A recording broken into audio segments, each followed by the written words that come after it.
বিনায় আমার খেতি খেতি ওর মতন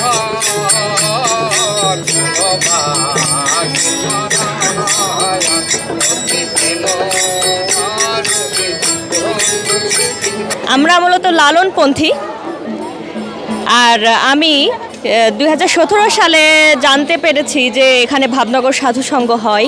এই সংগঠনটি মূলত চর্যাপদের পুনর্জাগরণের আসর করেন এবং সেই পুনর্জাগরণ হলো বাংলাদেশের ভাবুক সাধকদের নিয়ে, অর্থাৎ আমাদের দেশের বাউল ফকিররা যারা আছেন তারাই চর্যাপদের গানের উত্তরাধিকার। প্রাচীনকালে যে বাউল, আদি বাউল ছিল চর্যাপদের গানের শিল্পীরা, কবিরা, আর বর্তমানকালের বাউলরা এই চর্যাপদের গানের বিলুপ্ত ধারাকে পুনর্জাগরণ করেছেন। এটি আমাদের 536তম আসর এই চর্যাপদ করি। আমরা চর্যাপদ বুঝলাম আমাদের গুরুজি ডক্টর সাইমন জাকারিয়া গুরুজির মাধ্যমে। চর্যাপদ সম্পর্কে আমরা জানতাম না, বুঝতাম না, কিন্তু এখন জেনে শুনে বুঝি যে চর্যাপদই বাংলা সাহিত্যের আদি নিদর্শন। এবং কি আহমদ শরীফ বলেছেন বাজুল, বাজুল থেকে আজকের বাউল। আসলে এই চর্যাগীতি প্রথম ছিল বাংলা। এই বাংলাটারে এখন আমরা বাঙালিরা গাওয়া শুরু করছি।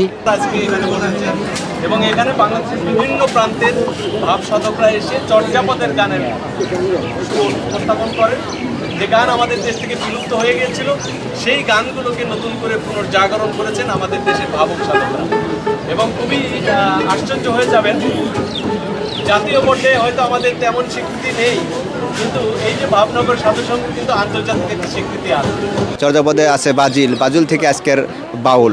তো আমার গর্ব লাগে যে যে চর্যাপদ দিয়ে বাংলা ভাষার সৃষ্টি, সেই চর্যাপদ গান, এই গান দিয়ে বাংলা ভাষার সৃষ্টি। তো জানার পরে এই চর্যাপদের আসরে, প্রতিটা আসরেই আসি এবং কি গুরুজির নির্দেশনায় চর্যাপদ বিভিন্ন দেশের বাইরেও আমি 2বার গেছি ভারতে চর্যাপদ করতে। আমি চর্যাপদের উপরে ময়মনসিংহ জাতীয় কবি কাজী নজরুল বিশ্ববিদ্যালয়ে থিয়েটার অ্যান্ড পারফরমেন্স স্টাডিজ বিভাগে ক্লাস করেছি। সঙ্গীতের ছাত্রছাত্রীদের ক্লাস এই চর্যাপদের উপরে ক্লাস করিয়েছি। তো আমার খুব এই আয়োজন বা এই চর্যাপদের আসর ভালো লাগে। আর ভালো লাগে এই চর্যাপদ মানুষের মাঝে। আমি সারা বাংলাদেশের প্রত্যেকটা জেলায় এখন এই চর্যাপদের শিল্পী পাবেন। তাছাড়া বাইরের রাষ্ট্রেও অনেক শিল্পী এই চর্যাপদের তৈরি হয়েছে।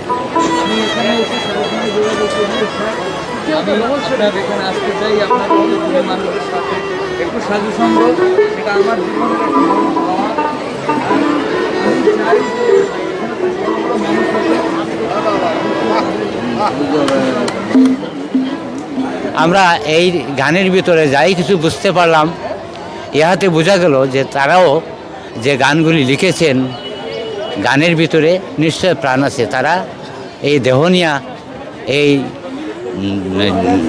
এই যে পৃথিবীর বুকে মানুষ আসলো, মানুষে যে কিভাবে চলবে বা কি করলে কি হয়, মানে এইটারই নিয়ে একটা বিশ্লেষণ যে তারা গান লিখেছেন। আর ওই গানগুলি আমরা এখন বাসায় দিশায় কিছু কিছু বুঝতে পাইলাম যে তাহলে তো ওইগুলা দেহতত্ত্ব গান।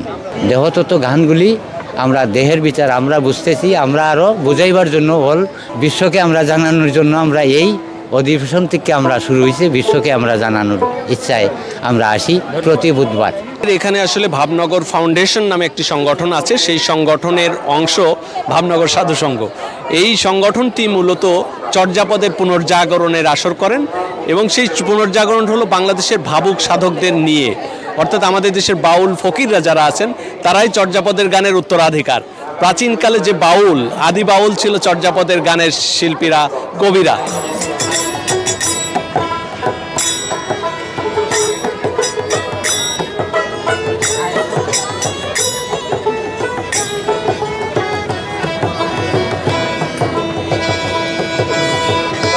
বাবা যান অনেক সহি একটা ভালো মানুষ, সেটা হলো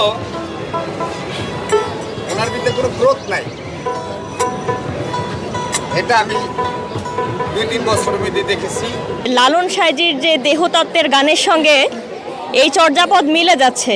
প্রথম পদটিই বলি, কায়া তরু বড় পঞ্চবী ডালো চঞ্চল চিয়ে পৈঠ কালো। এটা যেমন বলছে শরীর একটা বৃক্ষ এবং তার 5খানি ডাল। এখানে পঞ্চ ইন্দ্রিয়ের কথা বলে, অবশ্য পঞ্চভূতের কথা ভাবতে পারেন। তেমনটি লালন সাঁই বলেছেন খাঁচার ভিতর অচিন পাখি কমনে আসে যায়। তো এখানে এই যে খাঁচা এবং পাখি, এখানেও কিন্তু রূপক অর্থে দেহ সাধনার কথা বলা হচ্ছে। আরেকটি গানের রেফারেন্স দিতে চাই লালন সাঁইজির, সময় গেলে সাধন হবে না, দিন ধরিয়ে তিনের সাধন কেনে করলে না।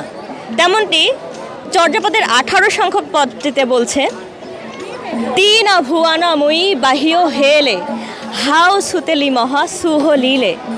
অর্থাৎ 3টা ভুবন পার করে যায় হেলা অবহেলায়, সুখ নিয়ে আজ মাতব শুধু লীলা রসের খেলায়। এখানে লালন সাঁইজি বলছে 3টা ধারাকে তুমি সঠিকভাবে ব্যবহার করো। আর কানহুভা ঠিক 18 সংখ্যক পদে একই কথা বলছে, 3টি ভুবন অর্থাৎ 3টা সময় আমরা পার করে যাচ্ছি, অতিক্রম করে যাচ্ছি হেলা অবহেলায়। তো এখান থেকে আমার সাধনা শুরু।